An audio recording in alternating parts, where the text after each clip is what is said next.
pembidaian perkenalan diri yang dulu. Ya, jadi Pak Putra diakibatkan perkenalan oleh diri, cedera di keliling lutut. dulu. Ya, lihat kesan umum dulu, kesan umum. Apakah ada yang barang-barang yang rasanya mengganggu?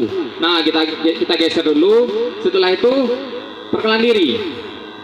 Misal korban sadar, kita bisa perkenalan diri ke korban langsung, atau memang ada saksi yang ada di lokasi kejadian. Nah, kita perkenalan diri.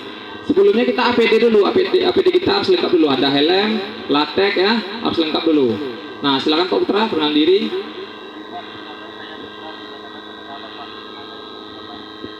Nah, setelah itu Pak Putra minta bantuan. Kalau memang ada korban di situ, minta bantuan ambulan ya dari pihak kepolisian.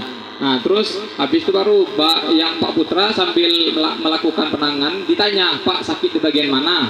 Nah, setelah tahu sakitnya misalnya di sebelah kiri kanan, kita mengukur bidainya jangan di tempat yang sakit. Jadi kita ukur di bagian yang sehat. Nah, itu pun untuk pelaksanaannya kita tidak boleh melangkahi korban. Kita paling keliling. Misalnya kita mau mengukur sebelah sini, nggak mungkin kita langkahi, jangan dilangkahi. Jadi kita harus ada juga etika. Oke, silakan Pak Putra.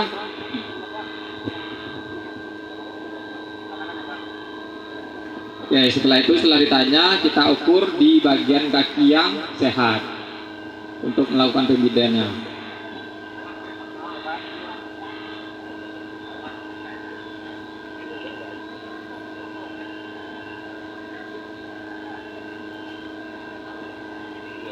Bisa Bapak Ibu diperhatikan.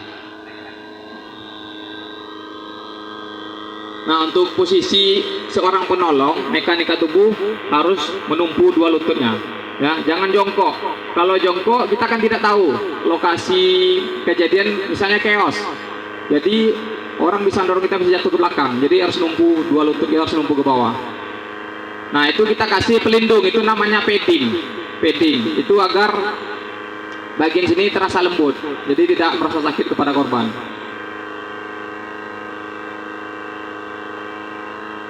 Mungkin di sini Bapak Ibu sudah sering ya yang pernah ikut, mungkin sudah pernah dapat juga. Karena Basarnas, kalau Basarnas setiap mengadakan pelatihan atau diundang BPBD, kami pasti kalau untuk medis tetap pelatihan pun misalnya kita di water rescue, itu tetap kita selipkan untuk materi MFR-nya medis. Ya, silakan Pak Putra. Nah, sebelumnya ini kita cek nadi dulu. Dia PMS, pulsasi, motorik, sensorik. Ya, pulsasi itu nadi. Nah, jadi di bawah itu nadi dorsalis pedis ya, untuk nadi yang di punggung kaki. Itu nama nadinya dorsalis pedis.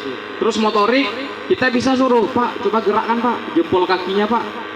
Nah, atau jari kakinya, Pak. Nah, itu sensorik itu kita kasih rangsangan, terasa atau tidak. Kalau misalnya tidak terasa, berarti aliran darah di cedera Bapak itu tersumbat. Sampai sini paham ya Bapak Ibu ya? Nah, setelah itu baru kita lakukan pembidaian. Tapi sebelum kita memasang papan bidainya, kita masukkan dulu kain mitelanya. Nah, kita masukkan kain mitela itu, kita cari celah-celah alami pada tubuh korban. Contoh di belakang ini, belakang lutut ya. Nah, itu kan celah alami, sama yang di bawah mata kaki. Nah, itu kita bisa masukkan. Misalnya kalau tidak bisa masuk, kita bisa gunakan alat yang tipis, misalnya kayu atau penggaris, untuk memasukkan ke celah-celah alami pada kaki korban. Oke, silakan Pak Putra, udah masuk Pak Putra. Nah, satu lagi Pak Putra. Nah, untuk korban, apabila korban sadar, tetap kita ajak komunikasi. Jatuh tadi kenapa, misalnya kalau udah di model gempa kan kita udah tahu kejadiannya kenapa ketimpa bangunan runtuh. Misalnya kalau di jalan raya kita tanya, Bapak kenapa Pak, jatuh kenapa gitu, apa kecelakaan, terus tanya rumahnya, keluarganya di mana, kita tanya. Oke, nah untuk pengikatan bidai itu untuk ikatannya itu di bagian sisi luar. Itu di posisi papan bidainya. Jangan kita lakukan pengikatan pas di atas lukanya, jangan. Itu akan menyebabkan cedera lebih parah lagi kepada korbannya. Nah, kita masukkan lagi ke celah alami yang di bawah dekat mata kaki. Nah, nanti Bapak Ibu silahkan nanti yang jadi korban. Berapa orang ya Bu ya korbannya ya Bu? Pas yang di simulasi ini nanti Bu.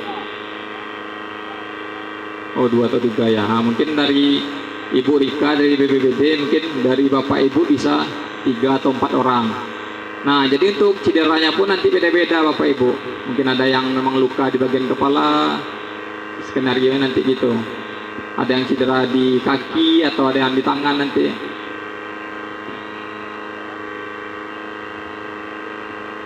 Nah, ini tujuannya Bapak Ibu untuk melakukan BBD ini. Tadi apa ya Bapak Ibu? Tujuannya untuk melakukan BBD ini? Mengurangi cedera. Ya, jadi tujuannya untuk mengurangi risiko cedera lebih parah pada korban. Nah, prinsipnya tadi sudah saya jelaskan. Apabila dislokasi di lutut, nah ini kan dislokasi di lutut. Jadi kita BBD-nya melewati 2 tulang, tulang paha dan tulang tungkai atau tulang kering. Nah, dan apabila cedera di tulang tungkai kita ini atau tulang kering itu melewati 2 sendi lutut sama pergelangan kaki. Jelas ya Bapak Ibu ya? Nah, setelah kita melakukan pengikatan, kita kasih padding lagi, ya, padding lagi di celah-celah alami kaki korban. Kita kasih padding lagi untuk lebih mengurangi pergerakan. Nah, untuk pengikatan BD pun jangan terlalu kencang. Nah, setelah kita lakukan pengikatan, pembidean, kita cek lagi PMS-nya, pulsasi, motorik, sensorik. Nah, pulsasi tadi itu nadi dorsalis pedis, terus motorik itu gerakan, sensorik itu rangsangan ya, rangsangan. Nah, setelah itu nih korban kita anggap sudah di posko, tinggal kita menunggu tenaga medis yang lebih berhak untuk menentukan diagnosa atau cedera yang dialami korban. Kita hanya sebatas untuk pertolongan pertama.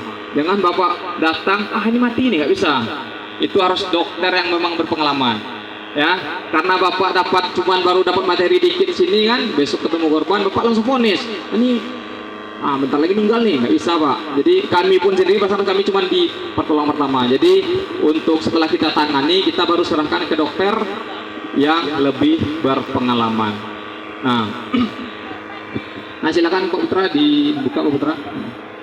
Nah, untuk sini ada yang mau mencoba, silakan 2 orang. Yang mana? Silakan Mas, ayo Mas.